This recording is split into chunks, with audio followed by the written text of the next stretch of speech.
Oke, assalamualaikum warahmatullahi wabarakatuh. Perkenalkan, nama saya Sandi Dayat, stambuk A401-18255. Oke, kali ini saya akan membahas apa itu kuartil. Nah, sini saya akan menjelaskan sedikit, yaitu kuartil adalah datum yang membagi data menjadi 4 bagian sama banyak. Nah, kuartil ini terdapat 3 bagian, yaitu Q1, Q2, dan Q3. Di mana Q1 ini yaitu kuartil bawah dan Q2 kuartil tengah atau biasa disebut median, dan Q3 yaitu kuartil atas. Nah, misalnya saya punya data dan terpaparkan seperti garis berikut ini. Ujungnya pasti ada X minimum dan ujung kanan yaitu X maksimum. Kemudian ada 3 kuartil yang membagi rentang data yang direpresentasikan oleh garis, yaitu Q1, Q2, dan Q3. Jadi Q1, Q2, dan Q3 yaitu datum yang membagi data menjadi 4 bagian. Jadi ketiga datum ini membagi data menjadi sama bagian atau sama banyak. Assalamualaikum warahmatullahi wabarakatuh. Perkenalkan, nama saya Widyaningsih, stambuk A401-18240 dari kelompok 9.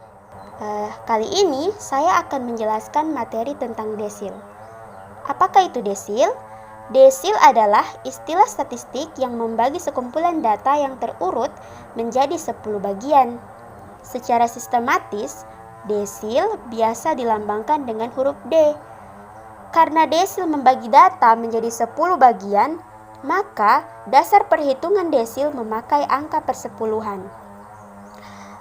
Nah, selanjutnya, untuk mengetahui atau menghitung desil, sebelumnya kita harus melihat dulu data yang tersedia, apakah itu data tunggal atau data kelompok. Karena rumus data tunggal dan data kelompok untuk mencari desil itu berbeda loh. Oke, pertama-tama saya akan menjelaskan rumus desil data tunggal. Rumusnya adalah DI sama dengan I dalam kurung N ditambah dengan 1/10. Keterangannya, DI itu sama dengan desil yang ingin dicari, kemudian I adalah angka desil yang ingin dicari, kemudian N adalah banyaknya data. Misalnya kita mau mencari desil ketiga, jadi DI itu I-nya kita ganti dengan 3, seperti itu.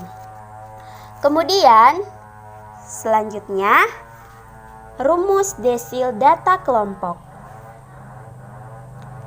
Rumus desil data kelompok adalah DI sama dengan TB ditambah dalam kurung I/10 dikali N dikurang FK per FI kemudian dikali dengan C. Saya akan menjelaskan simbol-simbol dari rumus tersebut. TB itu adalah tepi bawah kelas desil, kemudian ditambah dengan I. Sudah kita ketahui bersama tadi bahwa I adalah angka desil yang ingin dicari. Kemudian N adalah banyaknya data. Nah, FK ini adalah frekuensi kumulatif kelas sebelum kelas desil. Nah, kemudian FI adalah frekuensi kelas desil, dan C adalah panjang kelas.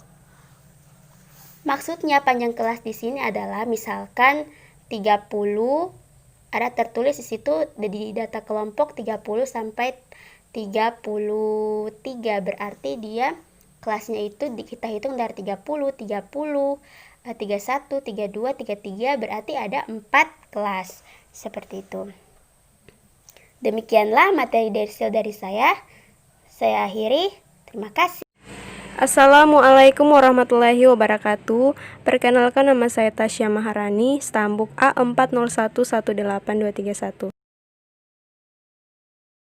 Baiklah, di sini saya akan menjelaskan materi tentang persentil. Persentil adalah nilai yang membagi gugus data yang telah tersortir atau ascending menjadi 100 bagian yang sama besar. Untuk data tunggal dapat menggunakan rumus letak persentil ke-1 sama dengan N per 100. Letak persentil ke-50 sama dengan 50N per 100 sama dengan N per 2 sama dengan letak median. Letak persentil yang ke-99 sama dengan 99N per 100, di mana N sama dengan banyak data, kelas persentil KP sama dengan kelas di mana persentil KP berada. Kelas persentil KP didapatkan dengan membandingkan letak persentil KP dengan frekuensi kumulatif. Untuk data bergolong dapat menggunakan rumus 1. Persentil KP sama dengan TBB kelas persentil KP ditambah I dalam kurung S per FP tutup kurung atau persentil KP sama dengan TBA kelas persentil KP dikurang I dalam kurung S per FP, di mana P sama dengan 1 sampai 99, TBB sama dengan tepi batas bawah, E sama dengan selisih antara letak kuartil keki dengan frekuensi kumulatif sebelum kelas persentil KP, TBA tepi batas atas. S tanda kutip selisih antara letak kuartil keki dengan frekuensi kumulatif sampai kelas persentil KP. I sama dengan interval kelas dan FQ frekuensi kelas kuartil keki. Terima kasih. Assalamualaikum warahmatullahi wabarakatuh.